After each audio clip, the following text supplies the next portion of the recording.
Akumnandi ukuthandana nentombazane ongazi lutho olayo olathengwa imali yayo.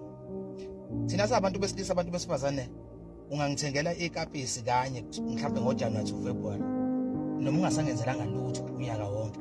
Lokho ongenzele kona ngoJanuary sekukhulu kumina. Ngikwazi ngisho ukuqhosha noma ngihleli nabangani noma ngihleli nabantu engizona nabo ukuthi hayi mina le khephi ngigqokile ngithengele ubhebi. Yabo. Manje yini ongayiqhosha ngentombi enesandla esikhangezayo kuphela asikhiphe sayo. Hayi bafethu hayi ngifuna manje sesibaleka impela ke kulabo sisi abanjalo. Sihamba shwi. Ngeke bethu akumnandi ukuthana nomuntu ongazi lutho la.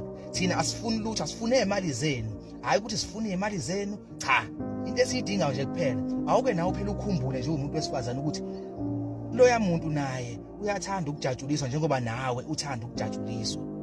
Sonke ukuthana nentombazane engakwenzeli lutho. Into nje ongaziqhenya ngayo noma ngithi ngimkhumbule ubhebe ngekho eduze kwami kodwa mhlawumbe kunesikipa kangithengela sona ngivele ngidonse lesa sikipa ngisigqoke mangihleli nama out ngithi hayi ngasithengela ubhebe isikipa leso.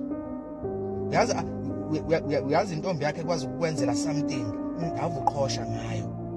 Ungaqhosha uthini ngomuntu onesandla esikhangezayo kuphela.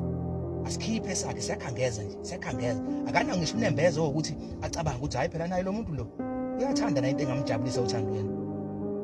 Mhlawumbe iningi ke leni lazi ukuthi nje manje sifide ngesibumbu nje niqedile ziningi ibumbu qwaba nje ngikwazi lokho ibumbu ziningi inqwaba ungasho ucabanga mhlawumbe ukuthi esakho ke sesinegolide elikhulu nathi siyafisa nje kube khona into ongashaya isifuba ngayo eyodwa owayenzela umuntu wakho onyakeni. Asifune imali zenu, asifune imali zenu noma ngathi uthanda ukumupha umuntu wakhe imali ngisho ukuthi umphu 100 rand kukhulu lokho kuthina.